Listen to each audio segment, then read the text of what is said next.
I see, it's a hallway with wooden doors. The first door is open, that's that album. You walk down, there's another door, that's the next album. And then there's one more door, and it's coming up, right? And I'm banging on the walls, and I'm looking for hammers. I'm trying to figure out where the machine guns are. I'm looking for, I just want to get to that freaking door. Right. Right? Yeah, but you know it's there. I know it's there, yeah. But can I open it? It's not the same as just writing a song. It's writing the next.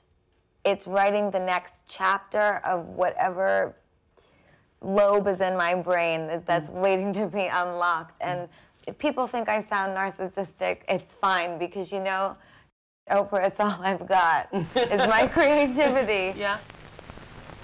Oh, God. Hi. So, I haven't really uploaded on here in like a year. I made a couple videos in 2019, but they don't even really doesn't feel like it counts to me, because I was like mentally checked out of YouTube for like the entire year, even though I was trying so hard to like cling on to any last bit of motivation that I had, and it just like wasn't there. I had a hard fucking year. 2019 sucked.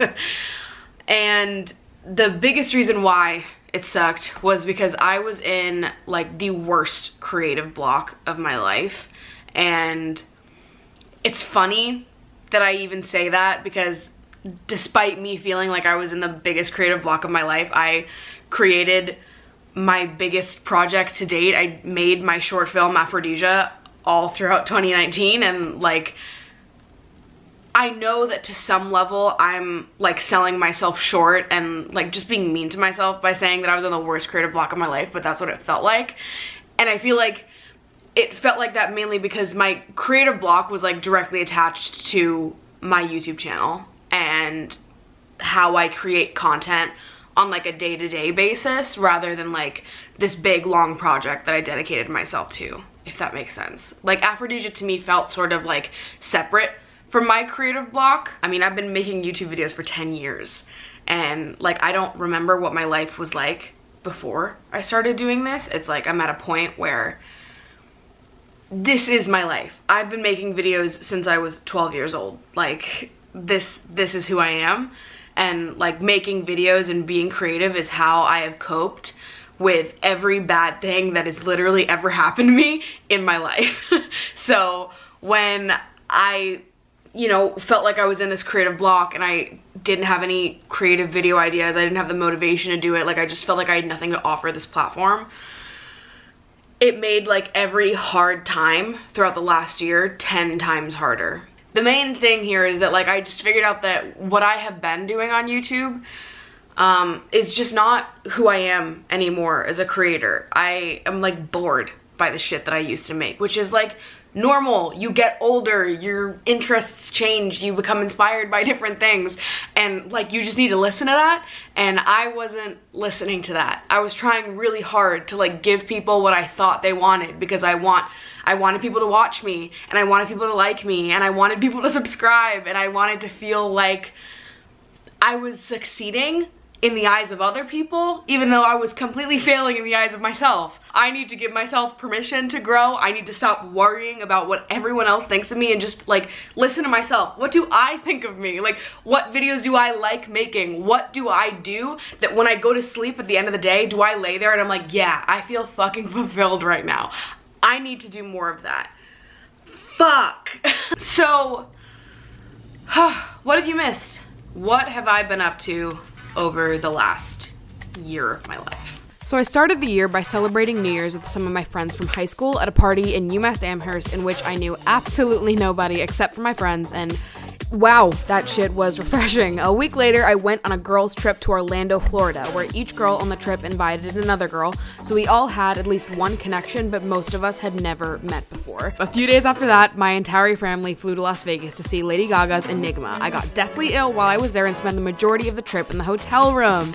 Hell yeah, bet you didn't notice that on my Instagram. I got back and started my last semester of college, cast my short film, then dipped out to go on a cruise to the Caribbean and get blackout drunk for a week straight before coming home home to film Aphrodisia. But wait, the day I was leaving for the cruise, the lead actress dropped out and I had to find someone to play the lead role via computer while on the trip. It was probably the single most stressed out I've ever been in my entire life, but through the grace of fucking God, an even better actress ended up sending in a video audition and I cast her on the spot. It was the best decision I made that year.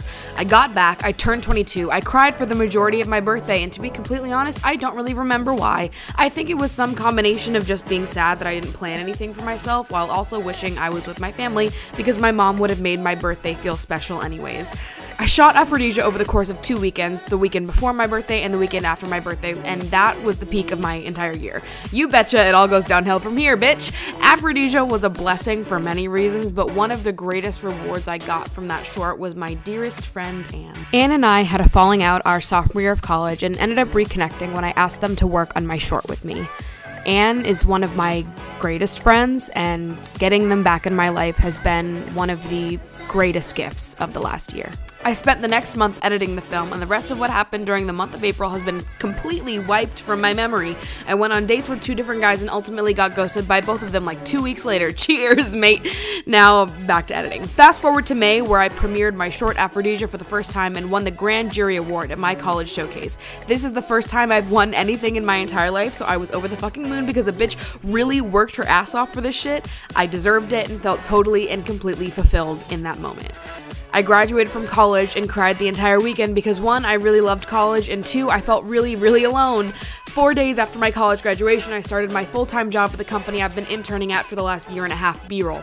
I went home, threw a killer graduation party with my sister, and started campaigning to call summer 2019 the summer of content. Little did this bitch know all of her creativity had been fucking drained. I spent a lot of my time drinking wine. I lost a friend that I'd spent the large majority of the last 4 years with. I went to so many fucking weddings that the single in me really started to rattle around like a fucking alarm clock inside my skull, so a bitch started dating around again. Yes, it was a mistake. I celebrated 9 years on YouTube. I got a tattoo for Aphrodisia. I started submitting to film festivals. I drank a lot more fucking wine. I met someone I kind of fucked with and ended up getting walked in on while hooking up with them by someone I lived with at the time and didn't really know that well. It was really uncomfortable, but alas, we survived. I got a nice vibrator. I figured out a different guy I was talking to had a girlfriend because I posted about him on my Finsta, and one of my high school friends recognized him as her college friend's boyfriend. It's a small world, kids, and yes, men are so impressively disappointing. If you cheat on anybody, you're a piece of shit. I just wanted to say that. I went to Montauk for a weekend and experienced pure relaxation before coming home to the news that my grandfather had passed away. I have never lost anyone before, so losing my grandfather was one of the hardest things that I've ever been through. I went out and bought a piano. I taught myself how to play You and I by Lady Gaga that same night, and I went home to sing for my grandma. I cried a lot. I felt quiet for the first time in a while. I ended up winning in my first film festival, but I couldn't really celebrate it at the time. I accidentally caught feelings for the guy I mentioned I started hanging out with during the summer. It was always supposed to be casual, but I'm a dumbass. Haha. Anyways, he tried to fuck the girl who walked in on us during the summer, and I had no idea how to process that information. So I got sad for a few days, canceled that shit, then got sent a vibrator with 8 vibration settings because the universe truly will always have your back. I decided to start journaling to stop myself from completely spiraling out, and I deleted my Finsta so that I couldn't post any more stupid shit. It was really helpful for me, actually. I got into 3 more film festivals. I bought all the equipment to start a podcast. I cried more, I wrote more, I tore all the photos off my walls and redid my room on an impulse. I needed more than ever to be creative, but holy fuck, I still could not figure out how. I need to create to survive. It's who I am at my core. It's what makes me feel the most fulfilled. It's what has literally, like I said, gotten me through every single hard time in my entire life. I cannot picture myself doing anything besides this. Like, I love this so much. And like, thank God, I'm feeling more inspired now than I have in like a really fucking long time. Fuck. I'm back. I don't know what that means yet. So what now? Where do I go from here? Time goes by so slowly. Time goes by. Get ready, bitch. So slowly. Time goes by so slowly. Time goes by so slowly. Time goes by so slowly. Time goes by so slowly.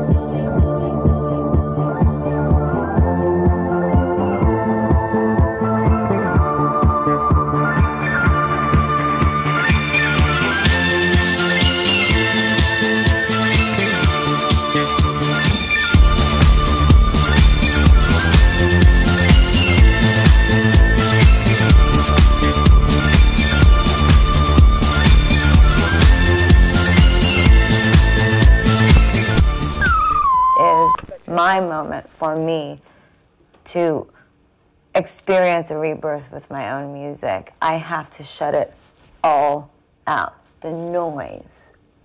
You know the noise. The noise, it's loud.